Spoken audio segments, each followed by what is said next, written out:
OC Rock Radio. You're listening live into the Cover 2 podcast, the first podcast of 2018. Happy New Year, everybody. And welcome to the first podcast of 2018. Jared, how was your New Year's? Happy New Year. Yeah. My New Year's was fantastic. It was a little more mellow than the last couple years. I feel like I'm growing up and not staying out in the bars till 2 a.m. Yeah. So it was a little more relaxed. Went out for a little while and then went back and hung out at a friend's house and played board games and kind of kept it mellow. Didn't spend $200 on an Uber ride. So that was fantastic. Exactly. Saved some money. But it was good. Very mellow. Had a great Christmas. How about you? It was very good. Those board games are low key very fun to play. Yeah. Especially when you get some Couple drinks in you, Absolutely. But yeah, I had kind of a low key New Year's too. I just hung out with a couple people and had a fun day. Enjoyed some NFL football and enjoyed some college football. Oh yeah. That weekend as well. So, and we're gonna start off by talking about the college football, as we have to, right? It's the playoff. We've been talking about it for a month now. Which of the final four teams we're going to get to the national championship? Now we know. Two SEC teams, Georgia and Alabama. Jared, we finally get that Georgia-Alabama matchup we've been hoping for all year. That's right. At first, I wasn't too thrilled about having an SEC championship. It's like, how many times Alabama's like the Patriots. It's like, how many times are they going to be in the championship over and over again? It's like you kind of want to see a fresh team or a new team in there, right? But hey, Alabama deserves to get in. They were obviously the number 4 seed in this playoff contention, but after that pretty much shellacking of Clemson, who basically did not show up, and we will definitely get into that later, Alabama definitely deserves to be in there. And then Georgia, that back and forth game, double overtime, unreal game. You really, either team, Oklahoma or Georgia could have won that game. So, good for Georgia. Unfortunately, not too good for Mr. Baker Mayfield. No way. No. But both of these teams are definitely deserving. It's going to be smash mouth football, as we saw with Georgia just putting up a ridiculous amount of rushing yards in that game against Oklahoma. So that's definitely the number one concern, in my opinion, for Alabama is how do you stop that Georgia run? Well, over 300 yards rushing in that game, 5 touchdowns accounted for on the ground, 1 other touchdown caught by Sony Michel in that game. So 6 touchdowns accounted for by the running backs total for Georgia. What a performance they had. The whole Georgia team, though, to put up 54 points in the game was impressive. Obviously, we knew Oklahoma had the most Swiss cheese defense of all time. I didn't think they would let Georgia score 54, especially in that first half. I thought Oklahoma was going to blow them out. Georgia ends up coming back, making great adjustments against Baker Mayfield, and Georgia gets the win. Although Georgia won, I don't necessarily consider them the better team out of the two teams, but hey, that's what happens. You go to double overtime, you work hard, you play hard, and you prepare for a month for these games, and anybody can win. Now we get the SEC championship. I am a little disappointed, though. I did want to see the Heisman against the Alabama juggernaut in the finals. But nonetheless, we get Georgia-Alabama, another match we've been looking for all year. We didn't get it in the SEC championship game. We didn't get it in the regular season. Now we get it in the national championship. So we'll really see who is the best team out of the SEC and obviously the best team in the nation. Yeah, no, I think right now, and we're definitely going to dive into this topic a little more as far as the actual championship game, but I think Alabama has to be favored. This is their 3rd championship in a row. They're just a little more experienced. Now, Kirby Smart, Georgia's head coach, he obviously does have some familiarity with being in championship games as being the former defensive coordinator under Nick Saban. Absolutely. So he himself knows what it's like to be in this championship environment. His players, however, do not. So I think that's where this Georgia team as a whole comes in with a little bit of a disadvantage as to where Alabama, a lot of these players were there last year and even potentially 2 years ago when they were in the championship game as well. Yep. So I think just based off that, this Alabama team already has a little bit of an advantage. But this Georgia team, coming off this big win, I think that's going to give them a lot of momentum going into this game. Listen, this is it. Win or die, right? Win or go home. It's against an SEC rival opponent, so it's in Atlanta. It's basically going to be a home game for Georgia in a sense. Think about that, yeah. So it's there's a lot of different storylines going into this, and I can't wait, man. Monday night, 5:00. You know where I'm going to be. Absolutely, I'll be set with my eyes on the TV, ready for that game. That's right. Just to be specific about where I'm going to be. Exactly. But yeah, it's going to be a fun matchup. Now let's dive into that Georgia-Oklahoma game. We thought that Rose Bowl last year was great. Wow. This one was better. 100%. It was better. Double overtime. really didn't know who was going to win this game until the very end. I was expecting Georgia, if they had a chance for a field goal, for that to get blocked too. Exactly. I was just expecting the same thing to happen in that game to never end. I was potentially expected to not see the Alabama-Clemson game at all that night. Right. That game started super late, but yeah, what a game. Obviously, Oklahoma dominated the first half, like I mentioned. Baker Mayfield looked like the Heisman. I think he had most of his 287 yards in the first half. And then the Georgia defense kind of turned into the Georgia defense again. Oklahoma only was 17 points in the second half compared to the 31 they had in the first. They were able to sack Baker Mayfield and put him in trouble a lot. Baker Mayfield, it would seem like for about 1 second, would stand in the pocket, and then all of a sudden the jitter legs would come out, and he'd start running around. And a lot of times it hurt him, a lot of times it helped him. But that Georgia defense made a lot of good adjustments and kept pounding the ball as far as the run game, and they ended up getting the win. Was that kind of how you saw it too, Jared, or did you see anything else that was No, it was. You have to give Georgia's defense a lot of credit for their adjustments. It's very easy when you're going up against a Heisman winner, and especially what he did to you in the first half, to basically get down on yourself and say, man, can we even stop this guy? Start to second guess yourself, question yourself. But they did not do that. They ended up with 5 total sacks in the game, which is a lot. I believe like 3 over their average. Yeah. I'm sorry, 3 over the average that Baker Mayfield normally gets sacked in a game.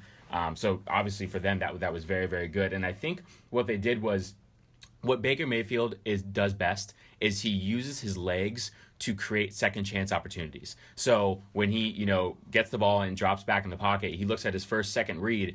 If that's not there, he is so good at losing or getting rid of defenders that he kind of creates his own play. It's like he's playing backyard football. And I think in the second half, what Georgia was able to do was keep him in the pocket, contain him a little more, not let him scramble around and force a second chance opportunity. Because for your defenders, your cornerbacks and your safeties, you can only cover receivers for so long. So after 4 or 5 seconds, it's basically impossible to cover a receiver. So yeah. I think they did a fantastic job of keeping Baker Mayfield in the pocket, forcing him to only go to his first and second reads. And if that wasn't available, he was either going to get sacked, hit, or he had to throw the ball away. No, very good points there about the fact that you can only look at his first and second progressions.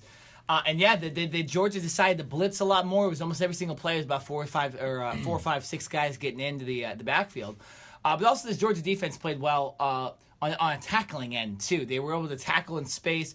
I can remember a couple times Raekwon Smith with a lot of really good tackles and big plays. He was hitting in that game, too. It was almost like every single time he would make a tackle, I would wince. I'd go, ooh, that was a big hit. Yeah, 11 tackles in that game, and he's an NFL prospect. He'll be a guy in the NFL, too. But I mean, it just seemed like everything went right, especially in that third quarter. 0 points allowed. The only quarter that a team didn't score points in. 0 points allowed to the Oklahoma offense. I don't think a lot of teams can say that this year, that they let 0 points to the Oklahoma offense. So, that 48 points looks even, that could have been more. But the key adjustments they made in that, like I said, in that second half at halftime, were big and ended up winning the game because a couple more points and there's no overtime in this game. Yeah, and speaking of overtime, it was the very first overtime game in the Rose Bowl. Yes. And ended up going double overtime. So, just an amazing game, man. Like I said, speaking on last year's Rose Bowl with USC and Penn State, we thought that game was fantastic, which it was. This game almost like just blows it out of the water. Oh, yeah. Well, especially with the stakes side, too. The other game was more of an actual traditional Rose Bowl game. This game being a Final Four game, a chance to go to the national championship, a little higher stakes. They also score more points, 102 points. They break the record from last year's game. So what can we expect from next year's Rose Bowl? Are we going 60-60 next game? Hey, whoever's in next year's Rose Bowl has got a lot to live up to. It will more than likely go back to the old Pac-12 Big Ten matchup, but I enjoyed SEC Big 12 this year. It sure as heck impressed. Now let's talk about in the overtime. And there was some play calling. I don't want to say miscues, but some. I don't even want to say bad play calling by Oklahoma, but some questionable play calling by Lincoln Riley and that offensive and the offensive coordinator, not letting Baker Mayfield kind of be the guy to win the game for them. A lot of jet sweeps, a lot of toss plays to running backs. It just seemed like they were getting the ball out of Baker Mayfield's hands a little too quickly when he was your Heisman. He's literally the best player in college football this year. why wasn't he the guy that was making the plays at the end? Yeah, no, I you have to question that, and it was funny. The announcers Kirk Herbstreit pointed out that I think it was during a timeout, and they zoomed in on the Oklahoma sideline, and a lot of times in today's football, you see these coordinators with like literally a huge, like picture frame size play calling sheet, right? And it's got like 500 plays on it, and a lot of guys have wristbands because and they have 6 or 7 annexes of it. Exactly. And Oklahoma had literally a little like mini notepad, right? It was double sided, but I didn't see that. That's funny. It was very interesting to see how small of a play calling sheet that this Oklahoma team has, and so I think a reason why they do that is because they let Baker Mayfield create so much.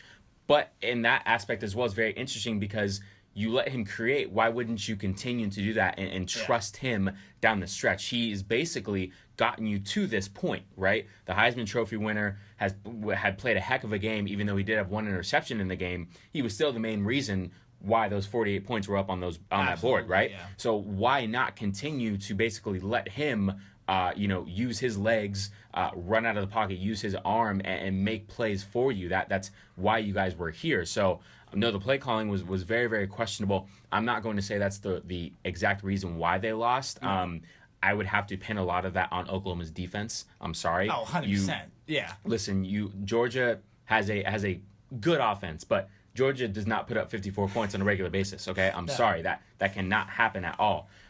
So it was, I guess, a balance between Oklahoma's defense or lack thereof, and then down the stretch, the questionable play calling. Well, and you could say because Lincoln Riley is a young coach as well, maybe if Bob Stoops is still the coach of Oklahoma, some of those plays don't end up being called. Maybe the fact that Lincoln Riley's in his first year, that was the difference compared to Kirby Smart, who's been around for a lot longer. Kirby Smart, it's his first year. No, I'm sorry, his second year as a head coach. I mean, listen, I don't know. But he's been around longer than Lincoln Riley. Okay, but Lincoln Riley was still on the staff before. It's not like this is his first year with the staff and he's never been with his team. He doesn't know these players. He was the offensive coordinator on this staff for years under Bob Stoops. So I don't want to hear any of that mess. I don't think that's a reason. I'm sorry.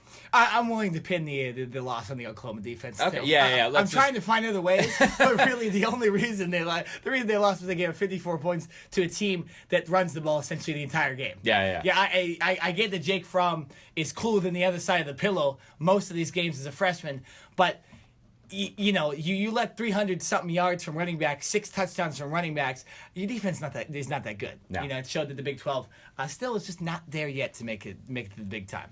Let's move on to the Alabama Clemson game, and this game was nowhere near as good as the other game, and there might have been a little bit of a hangover from the Oklahoma Georgia game going into this game as far as fans watching the game. But this game wasn't really that interesting. Alabama dominated. Alabama turned into Alabama again. In a game where I believe we both predicted that Clemson would win this game. Yes. Alabama, I thought the injuries on defense would hurt them. They got a couple of those guys back, and the defense dominated. I can't say it enough. Mac Wilson, Deron Davis, just all these guys just dominated in this game. And Alabama made it look like Clemson shouldn't have been in the Final Four, and that maybe you could have snuck in a Big Ten team in there or something. But yeah, I don't know. It just seemed like Clemson, they're a very run-heavy team, and since Alabama stopped the run, they couldn't do much. Kelly Bryant's not a good enough passer compared to Deshaun Watson last year, and that was really the big thing is once Alabama shut down the run, it just seemed like Clemson had no chance. Talk about a complete 180 from the Oklahoma-Georgia game to this game. I mean, a total of 30 points put up, and Clemson only gets 2 field goals. I mean, listen, you have Bryant, quarterback for Clemson, who is the second coming to Deshaun Watson, and he has a fantastic, phenomenal year. And obviously, he has not faced the likes of an Alabama defense before. But I mean, only 6 points. That's kind of pathetic. 2 interceptions. One I believe was like a tip ball. The other one was his fault. But only put up 124 yards passing. That to me obviously is not going to get it done. I mean, they only had a total of 64 yards rushing. That's just where was Clemson offense? I'm sorry. Like, I understand that Alabama has a very good defense, and that's what they lean their hat on. But if you're Clemson, you're known for your offense. You're known for putting up points. You're supposed to be creative, and you're supposed to find other ways to be able to move the ball, right? Instead of just running up the middle, doing reverses and running outside and doing. I mean, it just didn't seem like it. Literally seemed like Alabama was not prepared for this game at all. I'm sorry, that Clemson was not prepared for this game. Like Alabama was literally just bigger, better, faster, stronger. It was almost like an NFL team against a college team in a sense. And I mean, it had to have been deflating when you have an interception, a pick six, right? You have a sack, fumble. Those types of things have to be deflating as a team, but that can't stop you. That can't put you down. Obviously, Bryant has not played this team like I mentioned before, but a lot of these other Clemson players were in the championship last year and potentially in the championship 2 years ago. So, you would think they would have that familiarity and that this game would have gone a little bit differently. I'm very, very shocked. But I think in the end, you just have to give credit to Alabama. You have to say, hey, listen, they came to play. They understood that they got very lucky by getting into this college football playoff, that there was a strong chance that they wouldn't have been in, right? They came in as the number 4 seed. So they came out and they handled their business. So well-deserved win for Alabama. But for Clemson, man, that's tough way to end the year. This is what happens when Alabama gets a month to prepare for a team. Exactly. They didn't get a month to prepare for Clemson last year, and that was one of the reasons that game was so close. That's one of the reasons Clemson ended up winning that game. It should be interesting to see in the national championship how they do, knowing that stat. But, just Clemson, it really didn't have a lot on offense, to be honest. Like you mentioned, quarterback, 124 yards. Kelly Bryant did not play well. 2 interceptions. Both of them, like you mentioned, they were kind of really good defensive plays more than Bryant throwing interceptions, but no touchdowns again in the game for the team, period, especially for Kelly Bryant. Rushing game wasn't good. Travis Etienne, I think that's how you pronounce his name, was a terrible blocking running back as well in that game. One of the reasons why Clemson kept getting sacked, or Kelly Bryant kept getting sacked, is because the running backs literally could not block any of the Alabama players coming through. And then, like you mentioned, when it goes bad to worse, when your fumbles and your interceptions turn into pick sixes and stuff like that too. So, just not a good win, not a good game. Clemson ended up being a one-dimensional team, and that's how you lose to Syracuse in a season, and that's how you end up getting killed and embarrassed in one of the biggest games of the entire year. Alabama did not lose to a Troy like LSU did. Alabama did not lose to a Pittsburgh like Miami did, and Alabama did not lose to a Syracuse like Clemson did. They lost to Auburn, a very good team. And then it just shows that obviously it didn't matter what they were ranked going into this game. This is the reason Alabama was put into the Final Four, because we all knew they were one of the best 4 teams and that this kind of thing could happen. And now they're going to be in the national championship. Yeah, no, you bring up great points as far as, the losing aspect and how Alabama lost. They did lose to a division rival opponent, and it was a very close game. They didn't get blown out. For them, it was kind of like, hey, listen, we did have one loss, but it was very, very close. We still feel like we deserve to be in. The committee did as well, and it seems like right now the committee got it right, because so far, I definitely think Alabama was the better team than Clemson. We'll see if Georgia is really the better team or not, depending on how they play against Alabama. But no, I mean, like I said, going back to it, you just have to give Alabama credit, because I can't really say too much more about Clemson and just the way that they played. I mean, you can see during the game, the cameras were basically on Clemson's sideline, and Coach Dabo Swinney was literally in Bryant's face, just yelling at him, like, what are you doing, man? Like, it just seemed like they were not on the same page. It was kind of just misreads, not having that clock in your head of, okay, after 2-3 seconds, you either got to throw it away or you got to move. And he just wasn't able to have time in the pocket. And things just did not go right, basically, from the opening tip. So, or the opening kickoff. I'm sorry, I'm thinking about basketball right now. The opening kickoff. So, good for Alabama. Like I said, cannot wait for this championship game. Yeah, let's talk about the national championship game. The national championship game will happen before our next podcast, so we should do a formal prediction. Got about 5 minutes left in the segment. So Georgia, Alabama, like we said, we've wanted to see this matchup all year. I believe you've been more on the Georgia train. You might be changing your mind a little bit. I've been on Alabama's back most of the season this year. But it should be interesting. I think, like you mentioned early in this segment already, Alabama has to be the favorite going in this game. I believe Vegas has them as a 4-point favorite. Yeah, it is a 4-point favorite. That makes a lot of sense. Since I could see Alabama winning by a touchdown, I could see them also winning by a field goal as well. I could also see this game maybe going to overtime if Georgia gets a couple of turnovers. I don't think this game will be a blowout. I think it'll be close because of the way these two teams play. But if I had to make a formal prediction right now, I think the experience of Alabama being in these big games, and they're actually going to play a real defense. Sorry, Oklahoma, but they're going to play a real defense in this national championship game. I think they haven't seen that all year. Well, besides Auburn, and they lost that game, and I think they'll see it again. Jake Fromm, the freshman, finally will have kind of a bad game this year. I think Alabama will win. Okay, all right. Georgia's defense obviously gave up a lot of points to Oklahoma, but Oklahoma is a top 5 offense in college football. Alabama is not. So I think Georgia will have somewhat of a rebound game as far as getting back to that Georgia defense and the reason why they're even in this national championship game to begin with. Kirby Smart obviously knows Alabama.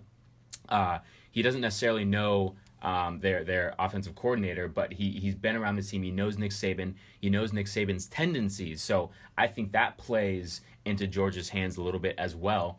Even though these two teams are in the SEC, they did not play each other this year, so this will be a first-time matchup. Yep. I've been on Georgia's bandwagon all year long, saying they have a fantastic defense. Their offense is good enough to get them by. We saw that in the Final Four. And we did see that in the Final Four.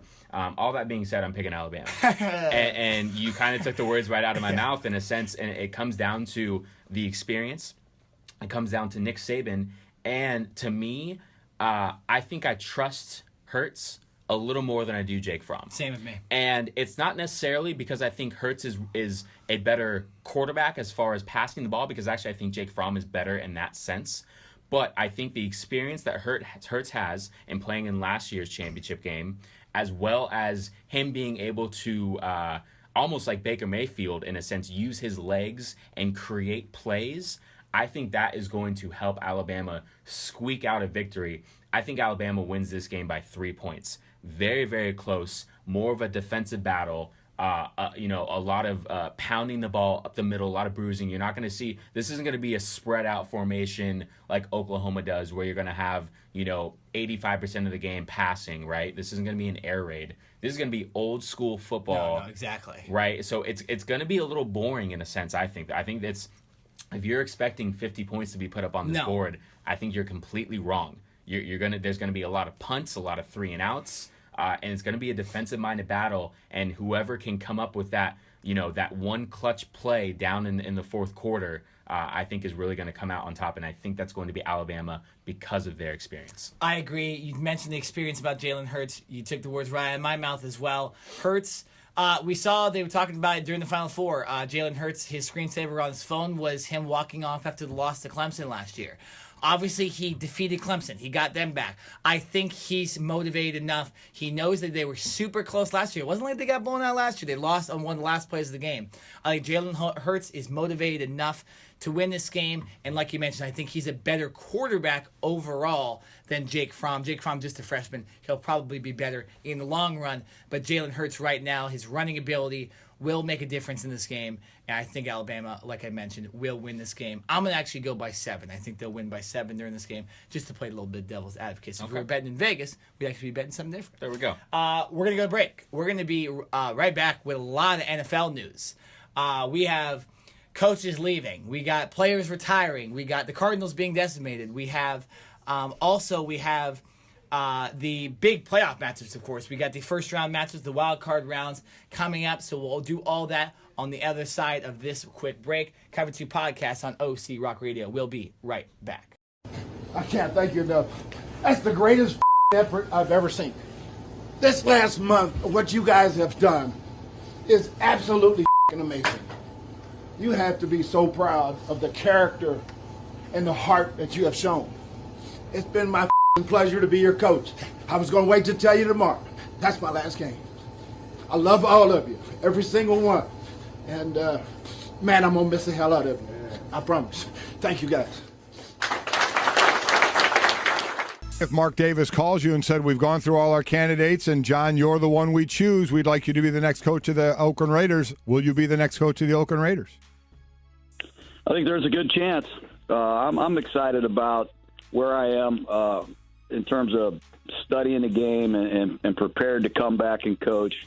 The fact is, Marvin Lewis deserves to be fired. Marvin Lewis does not deserve to be a head coach for the Cincinnati Bengals. Anywhere else in the NFL, you wouldn't hear me say a word. But for the city of Cincinnati, it's a disgrace. 15 seasons, this man has been the head coach. Not one playoff victory. Cover 2 podcast on OC Rock Radio. I'm Jared Smith. Yeah, I'm Nick Nina. And we are back with our second segment of the show, talking about a lot of NFL right now. And Nick, we've had some, it was basically Black Monday. Black Monday. Yeah, where we have a lot of coaches fired.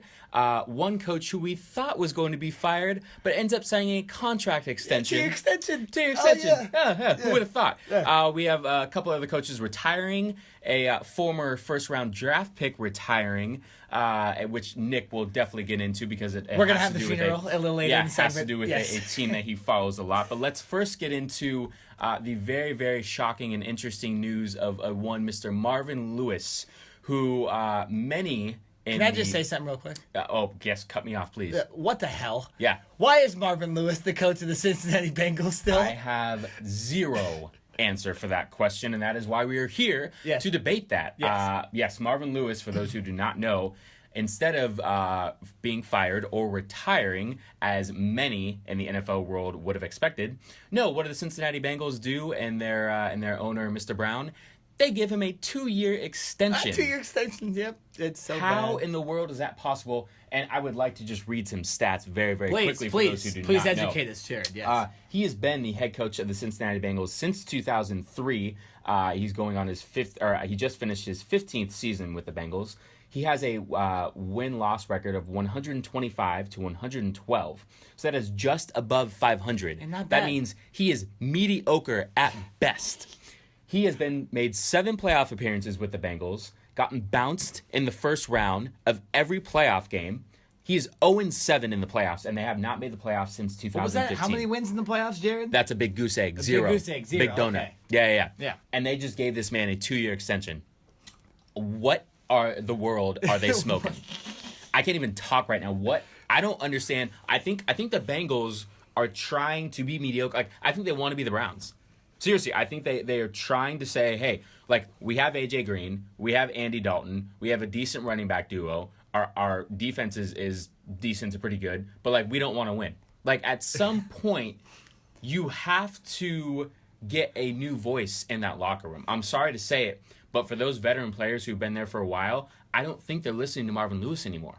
I think they need a fresh start, a different type of management, entire new coaching staff. I'm sorry, get rid of everyone. I'm not saying that those guys Fire sale, you're calling fire for. sale. I'm not saying that those guys aren't good at coaching or can't get other coaching jobs. I think listen, it's been 15 years. You need to get a new voice in that locker room. They have not progressed. If anything, they have regressed. When you have Andy Dalton, who I'm not going to say he's a top 10 quarterback, but he's a good enough quarterback, at least to get you to the playoffs. You have A.J. Green, one of the best receivers in the league. Your offensive line is good. You have a good running back tandem with Joe Mixon, Giovanni Bernard, and Jeremy Hill. Absolutely. And your defense, even though you play in a tough division, your defense is good enough. The fact that this team has not been able to get it done in the regular season, and the one time they get into the playoffs, they can't get it done either. I mean, I don't understand what their thinking is in giving him a 2-year extension. Like what has he done to prove that he deserves a 2-year extension? In my opinion, it's absolutely nothing. He must be in bed or something with the owner or something. This is a very weird thing to see in the NFL as a coach, because it just seems like a lot of coaches get fired after like 2-3 years, right? This guy stayed on since 2003. Somehow he outlasted Carson Palmer, who retired yesterday. Somehow he outlasted a guy he drafted in the NFL on the same team. It doesn't make any sense. I mean, how much do you have to do to prove that you are not a good enough coach to even win a playoff game and you get an extension? I mean, look at Jim Caldwell, for example, who just got fired from the Detroit Lions. He has very similar stats as Marvin Lewis in 2-3 years with the Lions. Why didn't he get an extension? Because the Lions want to win a Super Bowl. They want to win in the playoffs.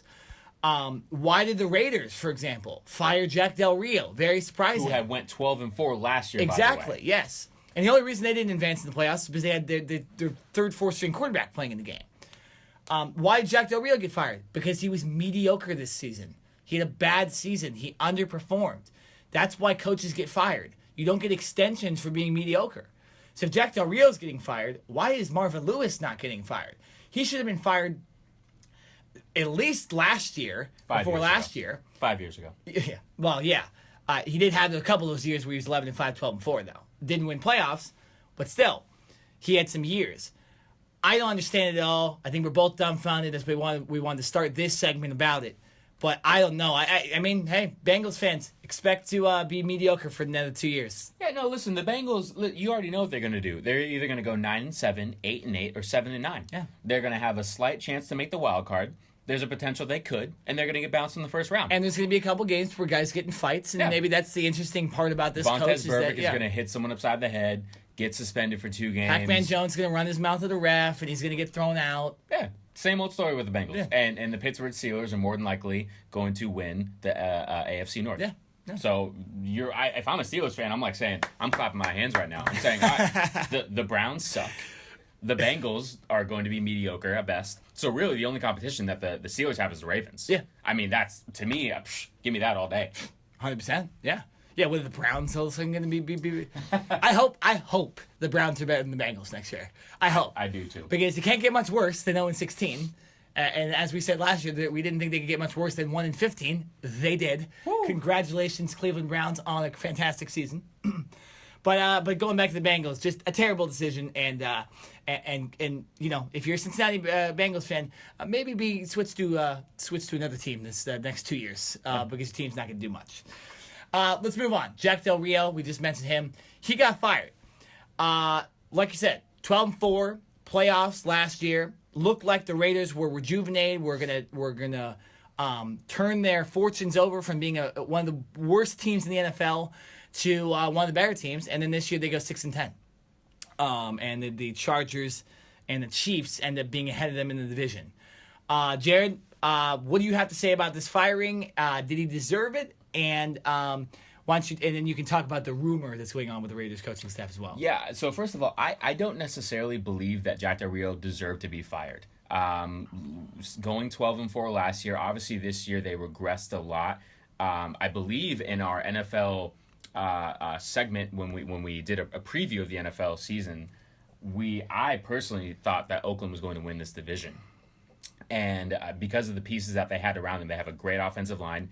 Derek Carr, who is establishing himself as one of the better quarterbacks in the league, signing that huge $100 million contract. You have Michael Crabtree, Amari Cooper. The defense is pretty solid. They're a little weak in the secondary, but for the most part, this team was pretty complete. So, and then for them to go 6-10, that was obviously a big disappointment.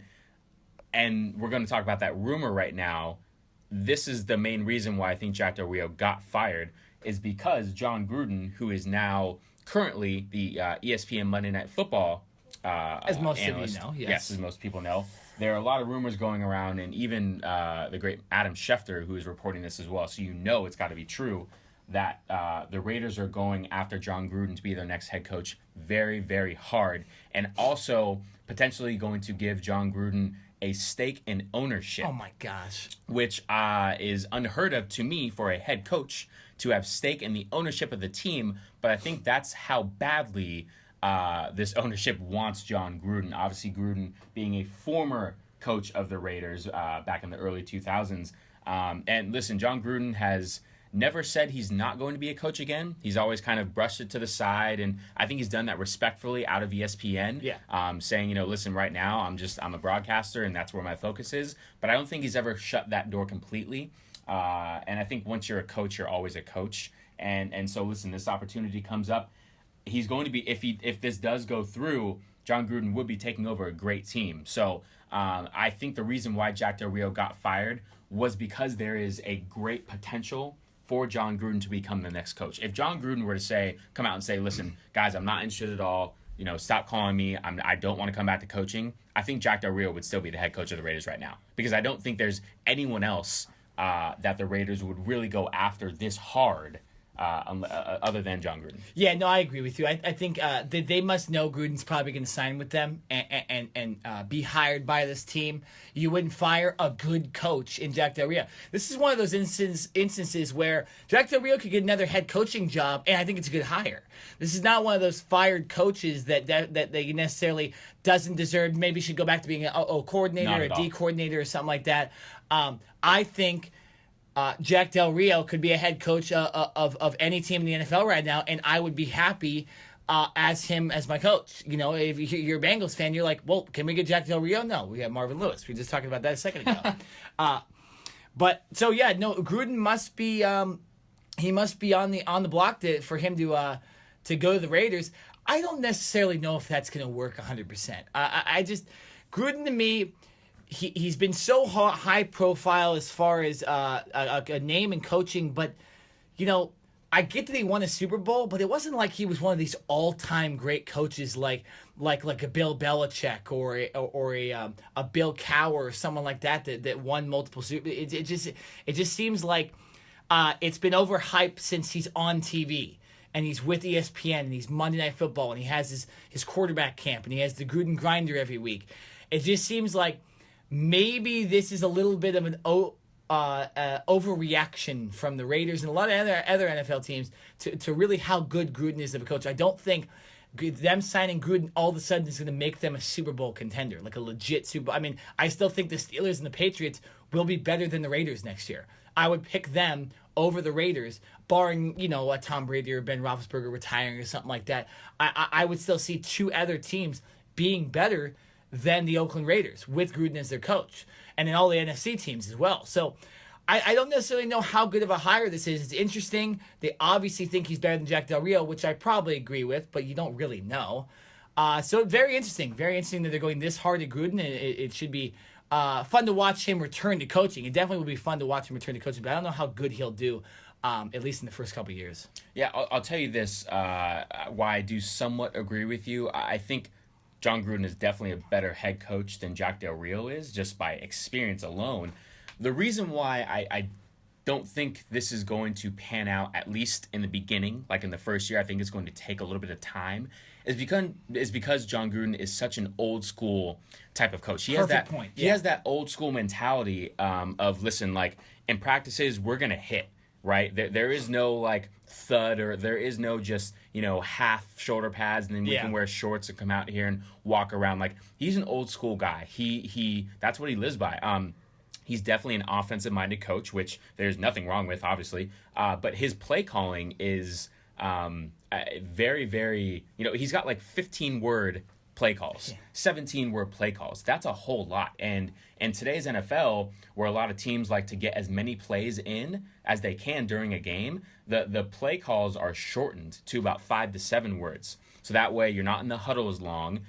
The players aren't having to think as much. I'm not saying that the players are not as smart as they were back in the day, but you want to be able to get as many plays during a game as you can. And when you have a 15 to 17 word play call, that not only slows you down offensively, you kind of lose somewhat of a rhythm. It's more for the players to think about on the field. There's more opportunity for mistakes, and I think that's what John Gruden is going to bring to the table. He's going to bring his old playbook, his own old ways of doing things, and I think that's not today's NFL. So I'm not saying that he can't adapt, but I see him being very strong-minded in his own abilities and what he has done in the past. And listen, he did win a Super Bowl, so he does have that to back up, right? To say, hey, listen, this does work, and I'm not saying it doesn't. It's going to be very interesting. So I think it's going to take time. If he does get hired, and Oakland Raiders fans and people expect him to come in and, you know, completely turn this team around and for this team to come out and win a Super Bowl year one, I think they're sadly mistaken. Now, can this team go to the playoffs in year one? Yes, because I think they have that much talent. But it's not going to be all on John Gruden. It's going to take a couple years for him to implement his system, for the players to really get familiar with his system, especially the play calling. Derek Carr, listen, you're going to be in that playbook all summer long, man. Like there's going to be no vacation for you, because the long playbook and the amount of knowledge that he's going to have to learning a new system, it's going to be a tough transition for this team. So I do agree somewhat with what you're saying as far as it may not be the best hire, but because he is in the spotlight so much, because he is he's got the Gruden grinder, and so many people are talking about him. And listen, it's the Oakland Raiders. It's just like the Dallas Cowboys. They want to make a splash. Yeah. Even though it's not. And they're going to be in Las Vegas soon. Right. Even if it's not necessarily the best move, if they can make a splash and more people are talking about the Raiders, that's bringing in more money. That's more publicity for them. And so I think in the end, that could be what this team is going towards. Yeah, no, and so what you're saying is John Gruden's not going to bring a hurry-up, spread, up-tempo offense No, this to is the not NFL. going to be Chip Kelly coming to the NFL, Yeah. okay? This is going to be a little slower. I don't mind that football either, but you're right. I think it's a little old, and he'll have to progress. Yeah, absolutely. He'll have to progress. Glad you brought up that point because I wanted to say that too. Let's move on. Some of the other coaches we kind of expected might not be there. Chuck Pagano, Jim Caldwell. Pagano, another guy a lot like Marvin Lewis. We kind of expected to be fired earlier. He finally was let go. Just wanted to say this too, and this just kind of shows you how much of what type of owner Jim Irsay is. Giving the game ball to Chuck Pagano after the game on Sunday, when he's fired, they already had mentioned it. A little tasteless from Jim Irsay there. A little tasteless? Yeah, a little tasteless. And obviously he's been kind of a crazy owner all this time, but I thought that was a little tasteless. Chuck Pagano did some great things for that organization. Obviously had to deal with the cancer he had as well. So kind of a tasteless act there by Jim Irsay. But nonetheless, he did deserve to get fired after a couple years of mediocre football. Yes, no, his win-loss record proved that he deserved to be fired. If I'm Chuck Pagano, I'm going to, accept the game ball in front of the players, and I'm going to give a speech, and immediately after that, I'm going to walk into Jim Irsay's office and throw that football at his face and say, you're an idiot. How dare you come in and do that knowing that I'm going to be fired, trying to pump yourself up and make you look better in front of the team. I think that's a bunch of bull, and completely classless, and I don't agree with that at all. But no, listen, this isn't all on Chuck Pagano. Unfortunately, the last 2 years, he basically hasn't had Andrew Luck. Yeah, Andrew Luck has been dealing with that shoulder injury, and it hasn't seemed to get better. At least not enough for him to get on the field, and that's your franchise quarterback. So when you haven't had a franchise quarterback for basically a year and a half, almost 2 years, it's going to be very tough to win in this league. Yeah, and Pagano's a defensive coordinator by trade. Not to say that he doesn't know offense, but he's basically been leaving the offense up to his own coordinators. He's a defensive minded guy. So unfortunately, it has not worked out for him. I think he's definitely a guy that will come back in a coordinator role. I don't know if he will necessarily get another head coaching opportunity right away. I think he will have to rebuild that fire. But I definitely think he's deserving of a defensive coordinator spot or some type of assistant spot on another NFL team. Yeah, no, I could see him going somewhere else. You make a good point. Andrew Luck not being there, that does hurt. I still did think he kind of underperformed. There was a lot of they didn't really seem like they were in most of the games they played. I think they ended up getting 4 wins on the season, most of those against bad teams. So coach just needs to get fired at that point. This is a cool job though, because if Andrew Luck is healthy, you have one of the best quarterbacks in the NFL on your roster. So if I'm a head coach and you're looking at all these open spaces, you got Arizona, Detroit, Oakland if Gruden ends up not being the guy, and then Indianapolis got to be one of your top choices because of that quarterback situation. A franchise quarterback can win you 5 extra games. Seriously, you could turn a non-playoff team into a playoff team just by having the right quarterback. So I think that's a hot job as well in the NFL, having Andrew Luck on that roster. Now let's move on to Detroit. Jim Caldwell. This was somewhat surprising to me, but then when you look at it, it wasn't. Lions, like we mentioned, they play a lot like the Bengals as far as they're always around 8, 9, and 7. But this is what the Bengals should have done. They fired their coach. Something needed to happen. If you want to win playoff games, if you want to win a Super Bowl, you can't have a coach that's going to do average. And Jim Caldwell had done average, and he has a pretty good roster around him, and he didn't do well enough. This is another job. You have another really good quarterback. If I'm a coach, I want this job. I want this job in Detroit because Matthew Stafford. They also have a good receiving core. They do need to improve that the running back game, and the defense is also good. So not a bad team to join, a 9-7 team in Detroit. But Jim Caldwell, not too mad that he ended up getting fired. No, and I think it was this team, another team that is mediocre at best. You have Matthew Stafford, who is a heck of a quarterback. He has the talent to be a top 10 quarterback. I think there's just certain times where he doesn't come up clutch in the end. But he's definitely got the arm. They have pieces around him. I think the defense has been one of the main reasons why this team has underachieved. But it was one of those things to where, this is what the Bengals should have done a long time ago. And hopefully Detroit can, finally get over that hump, because I don't know off the top of my head, but I'm not sure when the last time Detroit won the division in the NFC North. Yeah, well, it's tough. It's basically been the Green Bay Packers and Minnesota owning that division so far. So, listen, Matthew Stafford has been in the league for how many years now? Like 9, 8, 9? I think somewhere around there. Yeah. So he's still in his prime, I believe, but it's not like he has 10 more years to play. I don't think he's going to play that much longer with the injuries that he has sustained so far over his career. So, if you're a head coaching candidate, I would definitely the Detroit Lions will be on the top of my roster on this right now, because you have that franchise quarterback. Obviously, you need help on the offensive line. You need help in the secondary and up front on the defensive line. But it's an intriguing position for this team. And, hey, you get the right coach. You draft well. You potentially bring in one or two good free agents. And I think this team can compete with Minnesota and Green Bay. And at least, I'm not saying they're going to win the division, but they can definitely be in there in that wild card contention spot. And then once you get into the playoffs with Matthew Stafford, you never know. But another intriguing, head coaching vacancy that is open. I would actually put this team ahead of Indianapolis because I think this team is a little more complete. I think Indianapolis, I would agree with that, they need help all over the board. Other than Andrew Luck, it's like, and T.Y. Hilton, other than that, anywhere on that team, they need a lot of help. So I would put the Detroit Lions as one of the top head coaching vacancies in the NFL. Absolutely. Now the sad news for me, that we'll end the segment on this. Bruce Arians, head coach of the Arizona Cardinals, retiring. There's a lot of rumors that were going around that he was going to retire, so it wasn't too surprising necessarily, but still sad for a Cardinals fan. He's the winningest coach in Cardinals history. That shows you kind of the Cardinals history there. Not a lot of wins in the franchise history. He also has the most playoff wins as well. Bruce Arians, it's the end of an era with him. And then also Carson Palmer, the Cardinals starting quarterback. He also is retiring. Him and Arians came at the exact same time 5 years ago. They took the Cardinals to a level they'd only seen once before. They were this close to getting to the Super Bowl. As a fan, thank you to these two guys. They changed the franchise. They improved the franchise for the better. They left it in a good place. Although the Cardinals' record hasn't been too good the last couple of years, injuries have been a major cause of that. And I do think when guys are healthy, this Cardinal team is a playoff team in the NFC. And it should be interesting. No quarterbacks currently on the roster for the Cardinals. So there's going to be a brand new quarterback. There's going to be a brand new offensive system with a new head coach.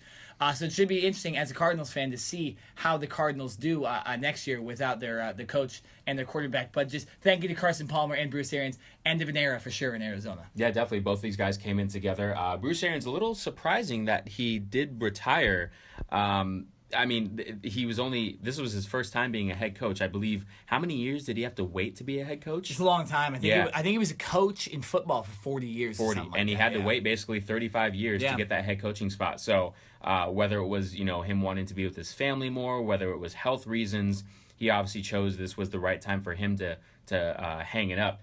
For Carson Palmer, obviously being a number one draft pick by the Bengals and then going to the Raiders and finishing with the Cardinals, he never ever got that Super Bowl opportunity. Yeah. Obviously having, I believe it was 3 different knee surgeries. I think it was two major ones. Two major ACL surgeries and injuries, which obviously, took a lot of time off of his NFL career, having to come back and rehab and all of that. And I think it was a combination of never being able to get to that Super Bowl point and all of those injuries just piling up for him.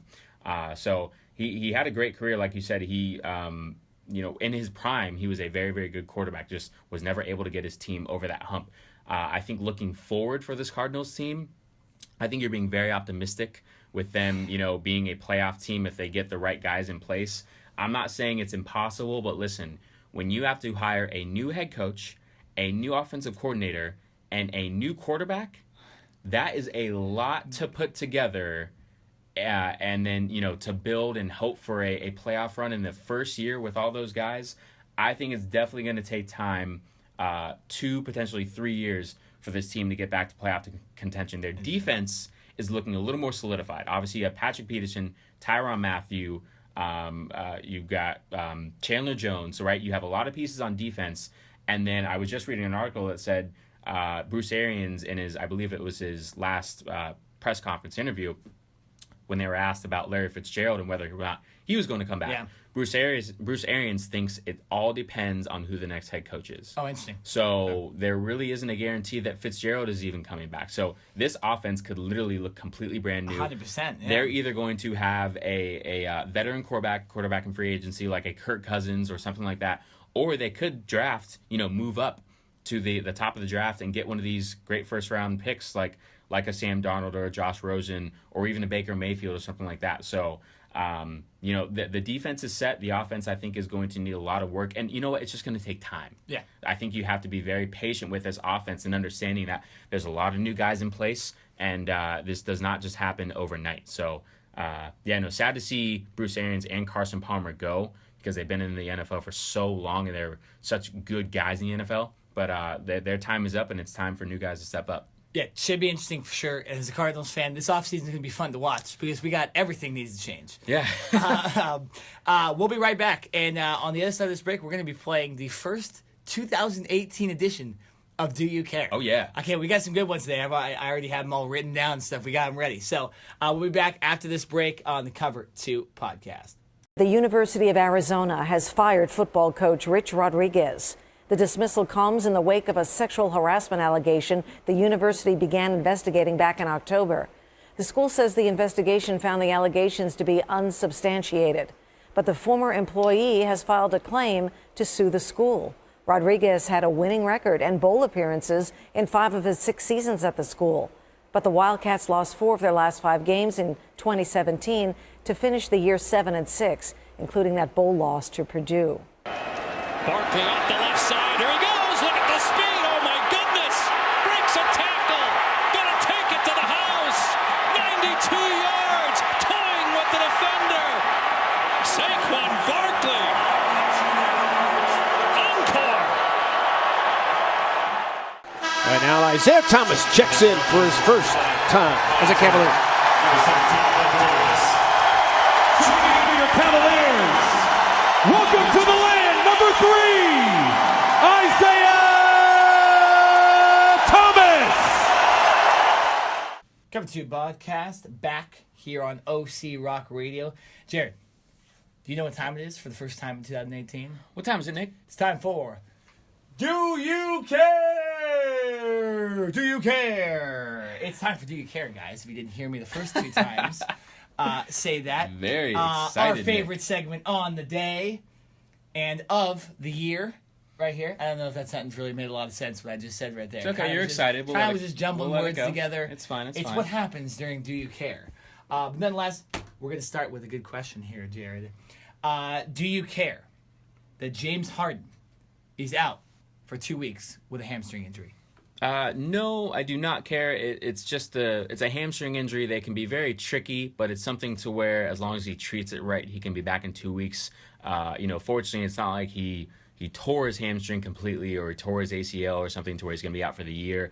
Definitely right now, I think he's got to be leading candidate for the MVP. So, hopefully it's not more than 2 weeks or 3 weeks and he can come back and help this team. Him and Chris Paul more so has obviously been dealing with injuries throughout the year. When both of those guys are on the court, I believe they're undefeated this year. So it's pretty simple for the Rockets if they want to get to the playoffs and make some noise. Both of those guys, Chris Paul and James Harden, need to be on the court, and this team is pretty dang good, and they can compete with almost anyone, even including the Warriors and the Cavs. So hopefully he can get better soon. If not, then this Rockets team might not be as good as many thought going into the season. Nick, sticking with basketball, do you care that Isaiah Thomas is coming back to the Cavs? No. The reason I don't care is because the regular season in the Eastern Conference is kind of a joke. We all know the Cavs more than likely will win the East, or at least be the regular season 1 or 2 seed. The Celtics and Cavs will probably play each other in the playoffs as well in the Eastern Conference Final.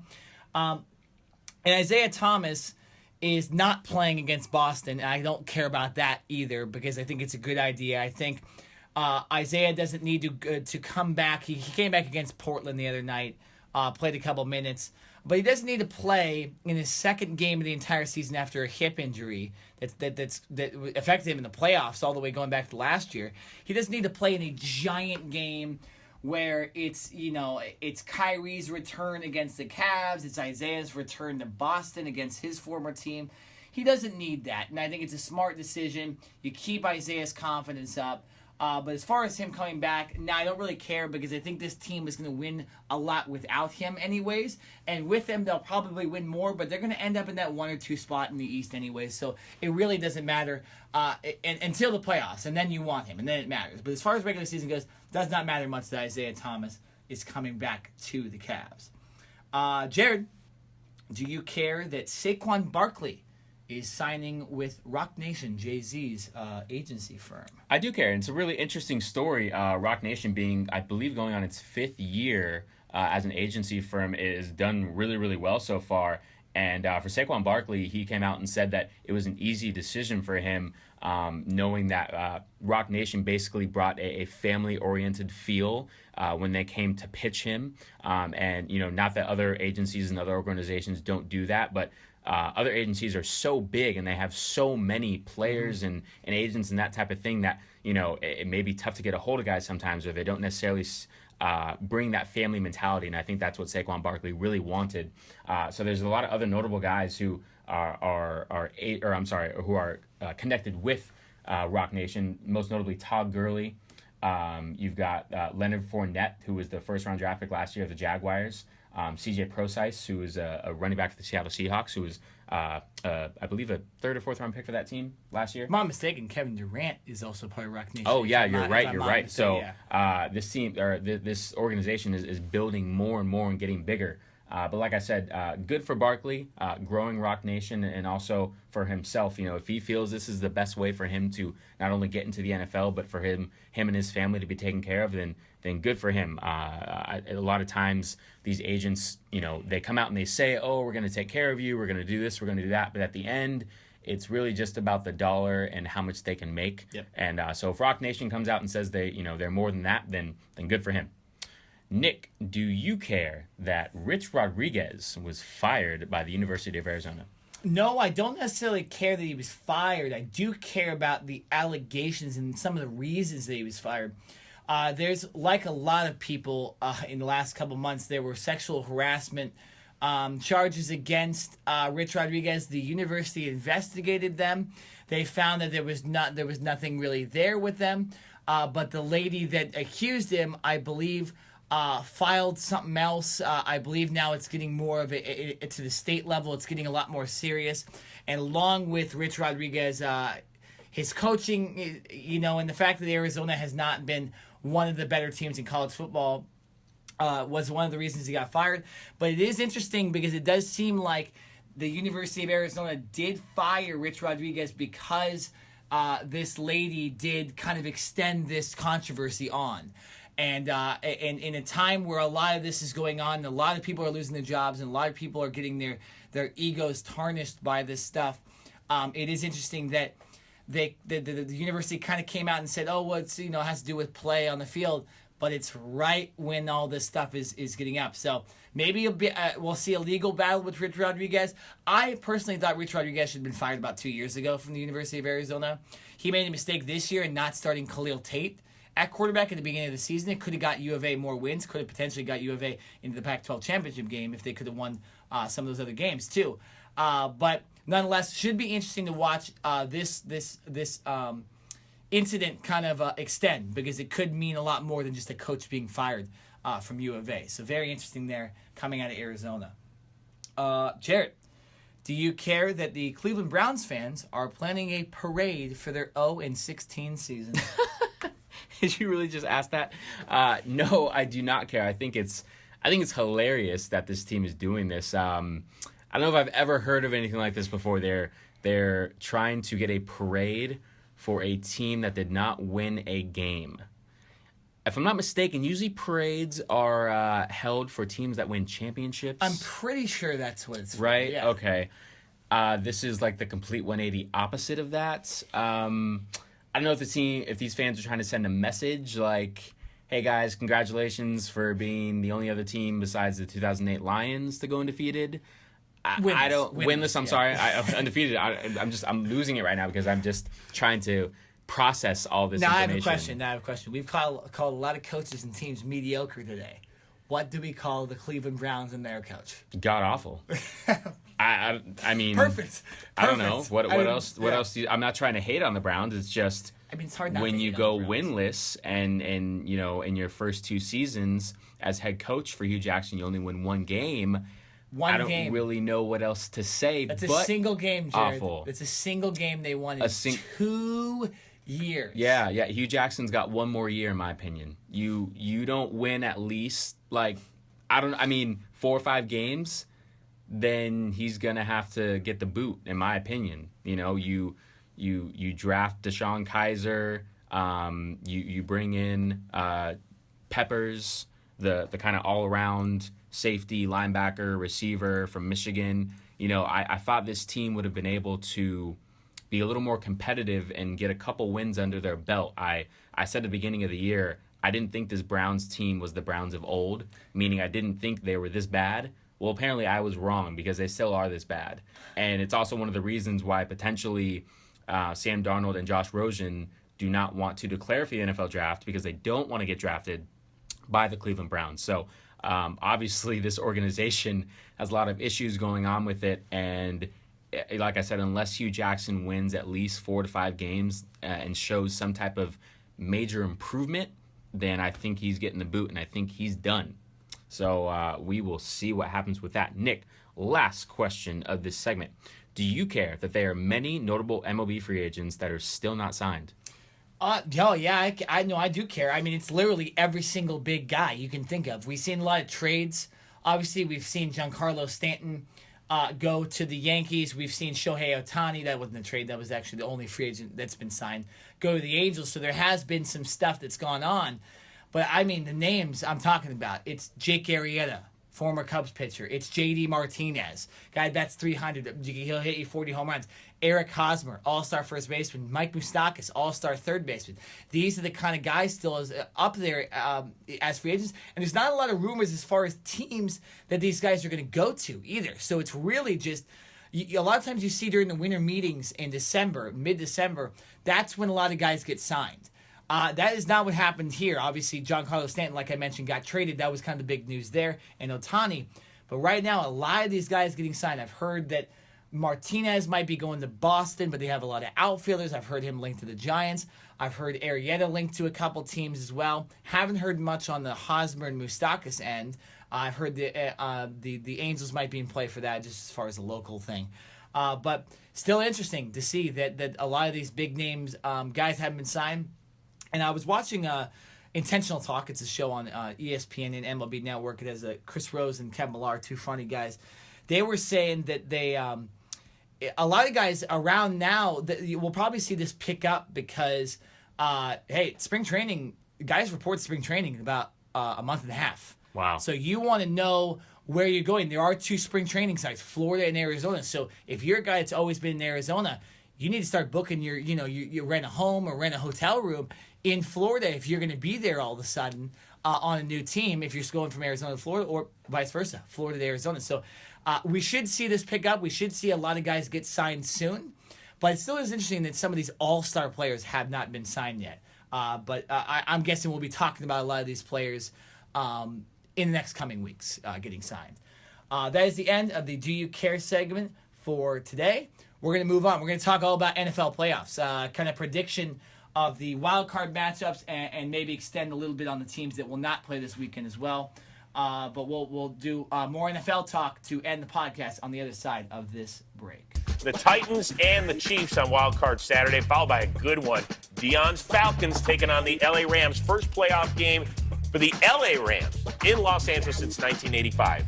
Then on Sunday, we got another double dip coming your way. Start with a game in Jacksonville for the first time since 1999 as they take on the Bills, who last made the playoffs in 1999. Then the nightcap, the Panthers and Saints for the third time this year. New Orleans won the first two. Cover 2 podcast back on OC Rock Radio for our final segment of the show. And we've got more NFL talk, breaking down the 4 wild card postseason matchups for this upcoming weekend.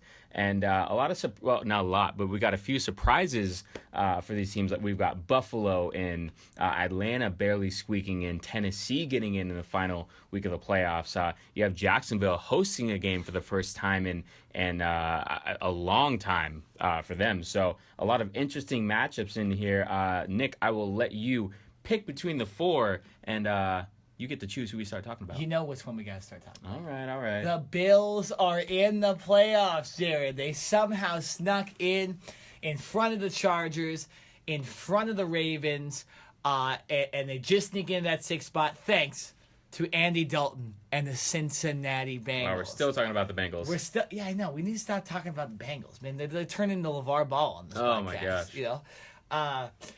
Jared, I had to mention LeVar Ball at least once. It wouldn't be a Cover 2 podcast episode without a LeVar Ball mentioning. Just made my day. Yes. Maybe that's why Marvin Lewis got his contract extension now, because he got the Bills into the playoffs. So maybe Marvin Lewis is hired by the Bengals to get other teams into the playoffs. Maybe that's what. Not a bad way of thinking. No, not that bad. But let's start with that Bills-Jacksonville matchup, because I believe we both didn't pick either of these teams to make the playoffs to begin the season. And now they're playing each other. And I always like these matchups because it's teams we haven't seen. And that means one of these teams is going to advance in the playoffs as well to the next round. So we'll see kind of these unfamiliar teams in the playoffs. It's not fun when you got Kansas City, the Patriots, Steelers in the playoffs every single year and they're playing each other. It is interesting to see these matchups where it's Buffalo and Jacksonville. Who thought Jacksonville would host a playoff game?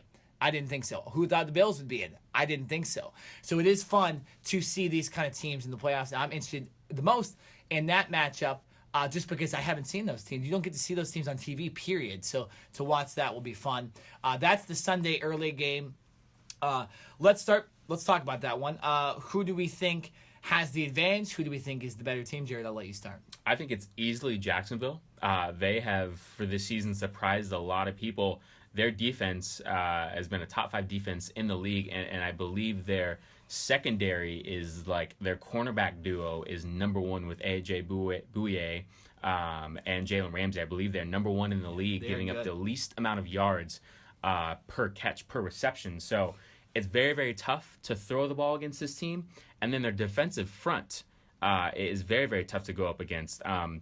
They bring in Marcel Darius from the Bills, a former Pro Bowler. You have Dante Fowler Jr. Who did they bring over from Arizona last year? Calais Campbell, right? I mean, their entire defense, they have stars everywhere, and that is really what has led them into the playoffs.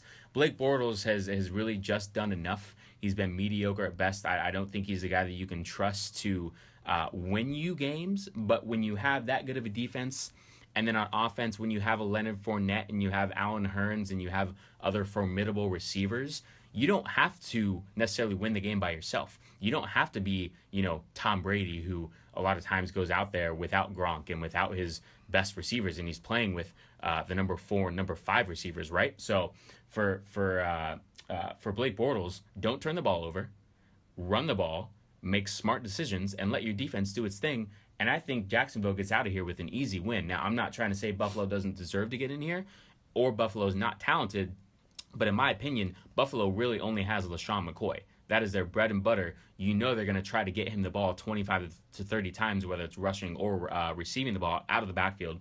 So if you're Jacksonville, that is your number 1 guy to stop. And if they can stop him and force Tyrod Taylor or whoever's playing quarterback for the Bills to have to exclusively throw the ball, then I think that's an easy win for Jacksonville. Oh, you're saying that Nathan Peterman might be playing quarterback for the Bills? You never know. You never know. Yeah, that was a weird decision they made earlier this year, but it ended up getting them killed by 50. Exactly. So, though I have to agree with you. I think Jacksonville is the clear better team. I don't think this is going to be a blowout, though. I think the Bills will take it to Jacksonville. I think really they know that they really shouldn't I don't even say they shouldn't be in the playoffs, but they know they kind of snuck in. No, you're right. They shouldn't be in the playoffs.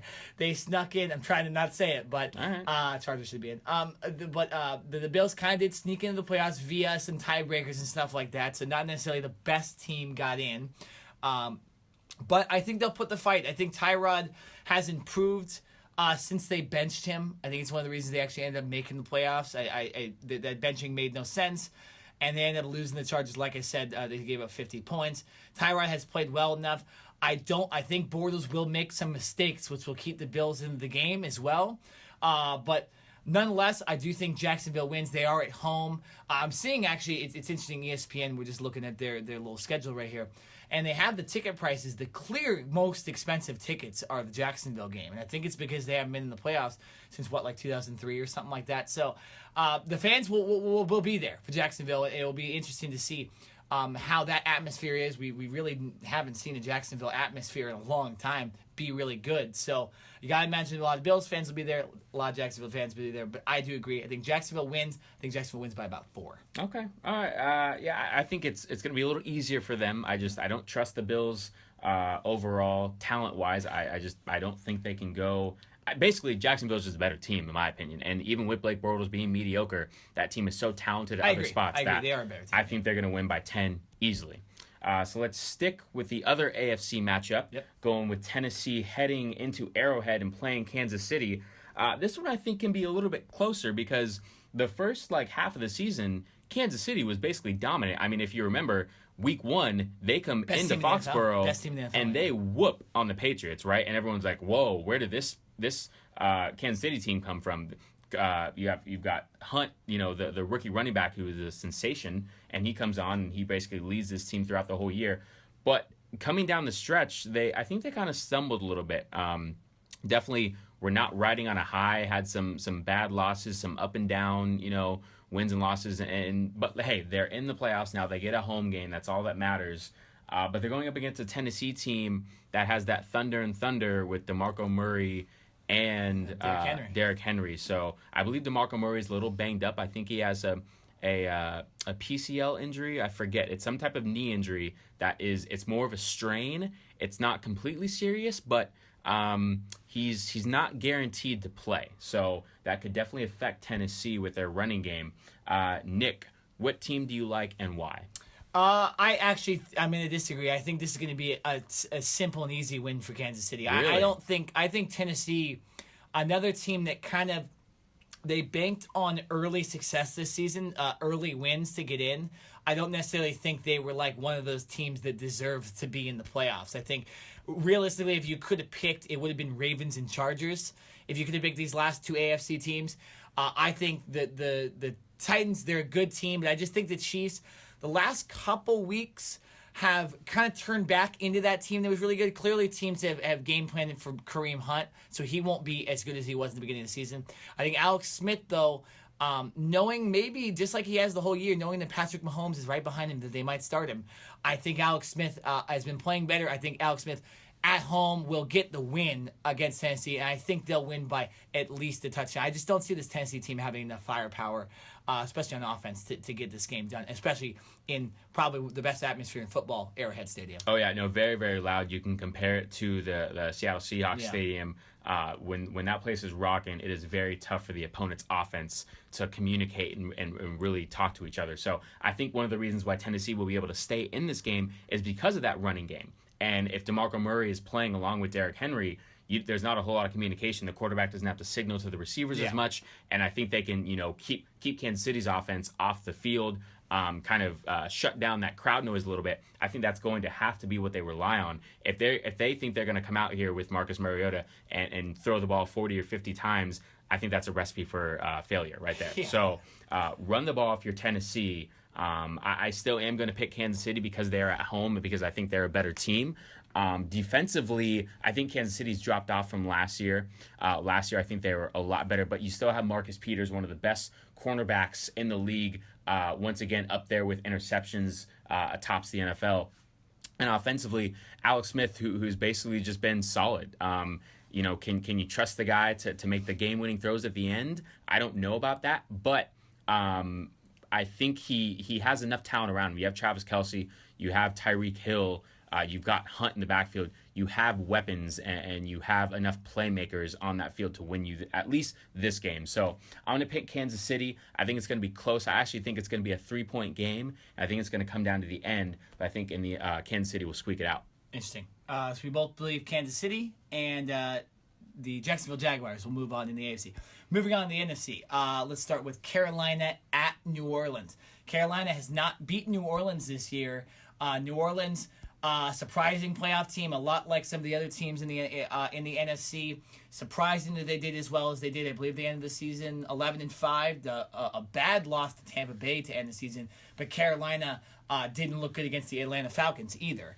In their last game of the season, in what ended up being a game for the division. Carolina could have won the division and been the 3rd seed in the NFC if they just would have won that game against Atlanta. They did not, so they are the 6th seed, I believe. No, 5th seed, my bad. And so this is interesting, though, because New Orleans has beat Carolina twice.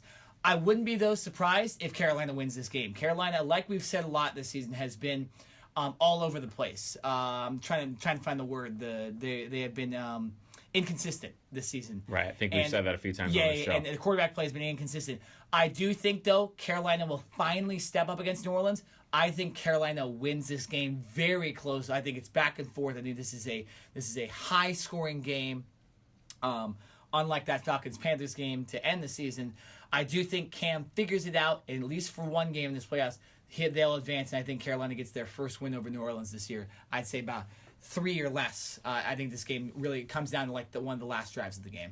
Yeah, as much of a fan as I am of Cam Newton and this Carolina offense, when you have Christian McCaffrey, Jonathan Stewart, a really good running game. You have Devin Funchess, who's really come on as one of their main receivers.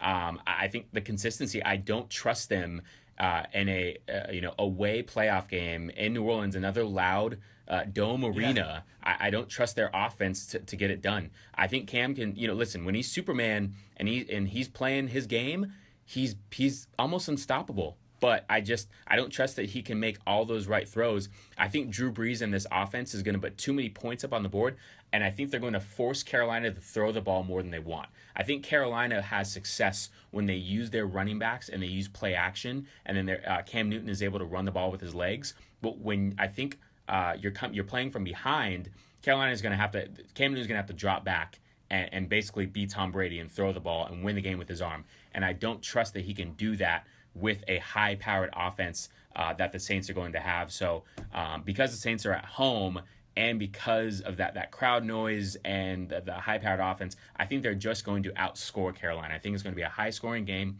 I don't trust either of these defenses to really come out and stop either one. I will say the Saints do have a lot better defense than they did last year. They have one of the worst defenses in NFL history last year. Marshawn Lattimore, the first-round draft pick out of Ohio State, has played phenomenal.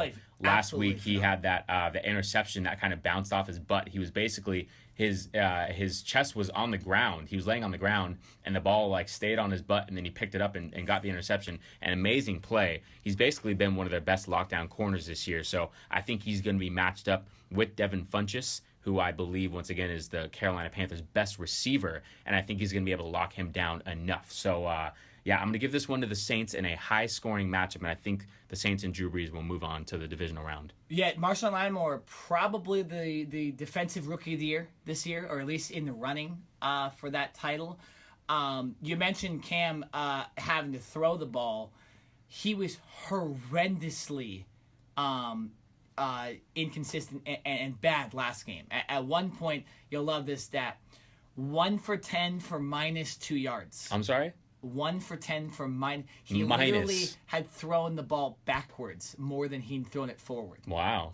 So he needs to be better, and he has a fundamental flaw in his throwing motion as well, which makes him overthrow guys and not throw the ball exactly where he wants to. He needs to be more consistent. I do think this Carolina team, though, needs to bank on their running game. Christian McCaffrey, hopefully Jonathan Stewart is healthy, and Cam Newton needs to run the ball. I don't care about you getting hit. This is the playoffs. You're trying to win a Super Bowl. Cam Newton needs to run the ball, and he needs to run the ball like he did in 2015. I do think they'll do that enough, and I think they'll end up getting the win. You think Saints win? I think Panthers win, so that should be interesting.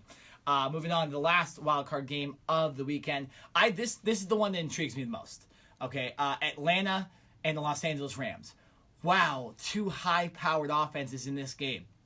It's the first game, the first night game, first primetime night game in the Coliseum for the Rams since 1977. Wow. So Okay. obviously we've had big primetime games for USC at night. We've had big games for the Raiders in '94 and all that.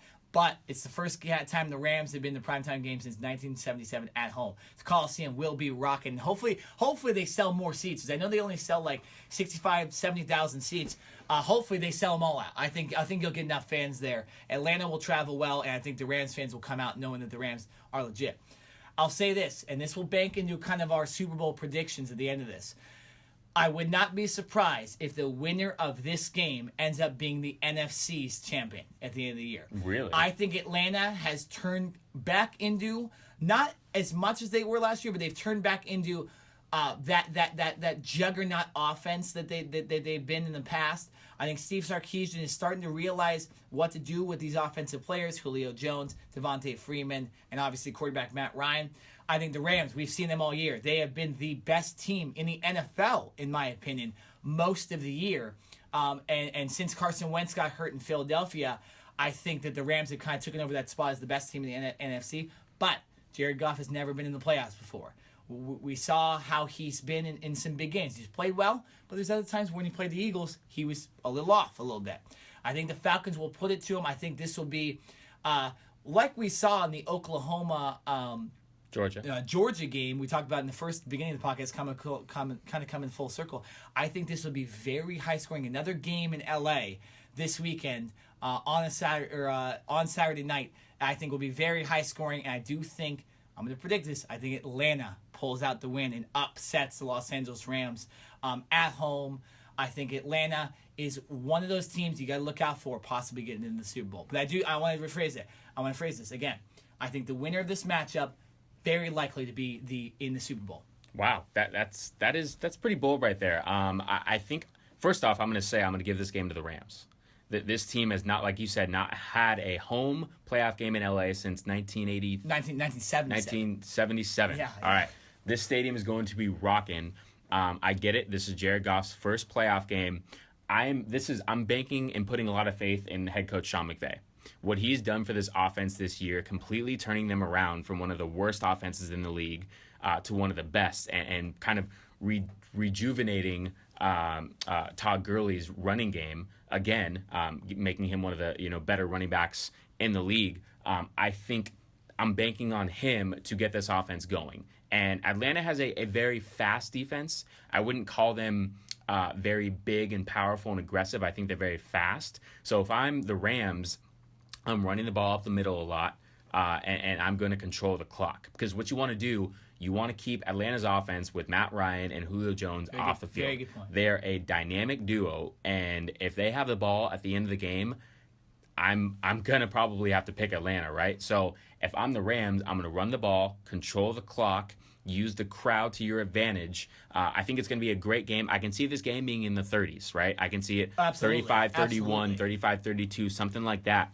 And I'm going to give it to the Rams. I just think, like I said, the fact that they haven't had a home playoff game in so long, their first playoff game in LA, I think they're going to pull it out. I think the Atlanta Falcons are a very good team, but coming off that Super Bowl collapse, I think that's still going to be too much for them. I think they still have a little bit of that hangover left in them because they barely squeaked into the playoffs. They had to get some help to get in, which they did by beating Carolina.